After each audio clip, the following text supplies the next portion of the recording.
Ok, pensemos en esto por un segundo. ¿Y si te dijera que hubo un cambio? Uno tan, pero tan grande en la historia espiritual que le da un nuevo significado a todo nuestro propósito. De eso vamos a hablar hoy.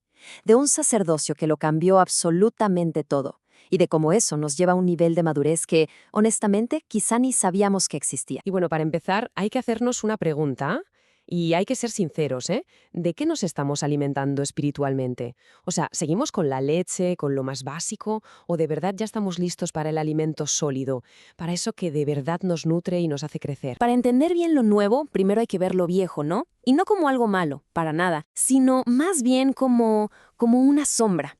Imagínatelo así, una figura temporal que estaba ahí para mostrarnos que venía algo mucho más grande. Estamos hablando, claro, del sacerdocio arónico. Exacto. Y este sacerdocio, que venía de la tribu de Leví, era crucial en su momento. Era el puente que Dios puso para que la gente pudiera acercarse a él. Pero, y aquí está el detalle más importante, tenía un límite de fábrica, por así decirlo. Podía tapar el problema temporalmente, pero no lo solucionaba de raíz. No podía cambiar a la persona por dentro. Era como un parche, no la cura. Me encanta esta analogía porque lo deja clarísimo. Piensa en el sistema antiguo como la cáscara de una fruta. Es súper necesaria, ¿verdad? Protege lo de adentro, le da forma. Sin ella, la fruta no llegaría a madurar. Pero, ¿quién se come la cáscara? Nadie. El alimento de verdad, lo que nutre, está dentro. La cáscara solo era una señal de lo bueno que estaba por venir. Ok, entonces, si lo de antes era la sombra, la cáscara, ¿cuál es la realidad? ¿Dónde está el fruto? Pues aquí es donde todo cambia. De repente aparece en escena un sacerdocio totalmente distinto, uno que no tiene nada que ver con de qué familia vienes, sino que se basa en un poder que viene directamente de Dios. Y ese es el orden de Melquisedec. Un personaje súper misterioso, ¿sabes? Aparece como de la nada en la historia, bendice a Abraham y desaparece. No sabemos quiénes fueron sus papás, ni de dónde vino, nada. Pero su nombre lo dice todo: Rey de Justicia y Rey de Paz. No eran solo títulos, eran la descripción de un sacerdocio de otro nivel, uno eterno, que va mucho más allá de lo humano. Y es que la diferencia es abismal. Fíjate en la tabla, el origen. Uno dependía de tu árbol genealógico, de nacer en la tribu de Leví. El otro, un juramento de Dios. Luego, la duración. Uno era temporal, los sacerdotes morían y había que repetir todo una y otra vez. El de Melquisedec es para siempre, eterno. Y esto es lo más fuerte, el fundamento. El sistema viejo se basaba en reglas externas, mandamientos carnales, pero el nuevo se basa en el poder de una vida indestructible. O sea, es una fuerza interna que te cambia por completo. Claro, y un cambio así de grande, pues lo cambia todo, es lógico. Como dicen Hebreos, si cambias al sacerdote, tienes que cambiar la ley. El sistema viejo, con todas sus reglas, ya no sirve. No porque fuera malo, ojo, sino porque se quedó corto. Y en su lugar entra algo muchísimo mejor. Una mejor esperanza, un acceso a Dios directo, sin intermediarios, como nunca antes se había podido tener. Y justo aquí es donde toda esta historia, que parece tan lejana, se vuelve súper personal. Porque ese cambio gigante de un sacerdocio a otro no es solo un tema para teólogos, es un reflejo de nuestro propio camino. El viaje de la sombra a la realidad es también nuestro propio viaje, el de cada uno de nosotros, para pasar de la inmadurez a la plenitud. Exacto. Este es el mapa. Todos empezamos con los rudimentos, ¿cierto? La leche, lo básico, el arrepentimiento, la fe.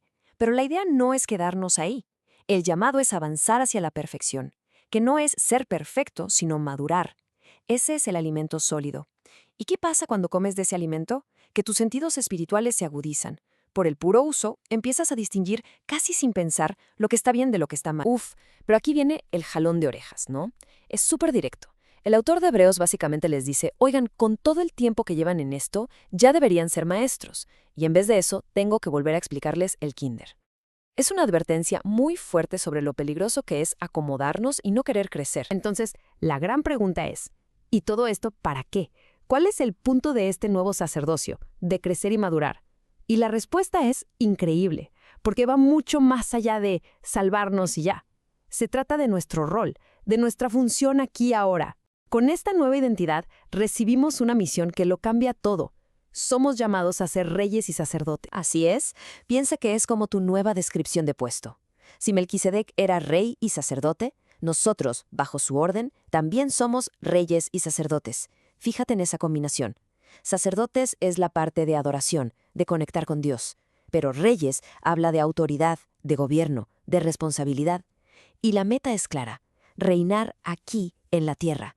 tener una influencia que transforme. Pero para eso se necesita un cambio de chip total, un cambio de mentalidad. Fíjate en esto que es increíble. Los discípulos pasan 40 días con Jesús ya resucitado y ¿qué le preguntan? Oye, ¿ya vas a restaurar el reino de Israel? Su mente seguía en lo local, en su propia gente, en la mentalidad vieja. Y Jesús le responde con la nueva mentalidad, la de Melquisedec. No. Vayan y hagan discípulos a todas las naciones. ¿Ves la diferencia? De lo local y la necesidad a lo global y el gobierno. Entonces, en el día a día, ¿qué significa tener esta mentalidad de reino? Bueno, para empezar, es dejar de pensar desde la necesidad y empezar a actuar desde la autoridad que ya tenemos. Es aprender a gobernar nuestras circunstancias, en lugar de que ellas nos gobiernen a nosotros. Es entender que estamos aquí para traer el cielo a la tierra, para manifestar la voluntad del Padre. Y es conectar nuestra vida de adoración con nuestra autoridad para gobernar. Todo lo que hacemos construye algo eterno, la casa del Padre. Y con esto cerramos el círculo. Pasamos de la sombra a la realidad, de lo temporal a lo eterno. Y lo más importante, de una mentalidad de necesidad a un llamado para gobernar. El sacerdocio de Cristo no es un sillón cómodo para que descansemos, es la plataforma de lanzamiento para nuestra misión. No solo nos salva, nos comisiona, nos da un propósito y nos envía a cumplirlo. Y todo esto nos deja con una última pregunta, una para reflexionar de verdad. Si todo esto es cierto, si Cristo nos hizo herederos de un reino con autoridad y propósito, ¿por qué tantas veces vivimos como si fuéramos huérfanos? ¿Estamos viviendo como los herederos que somos o seguimos pidiendo limosna por algo que en realidad ya es nuestro?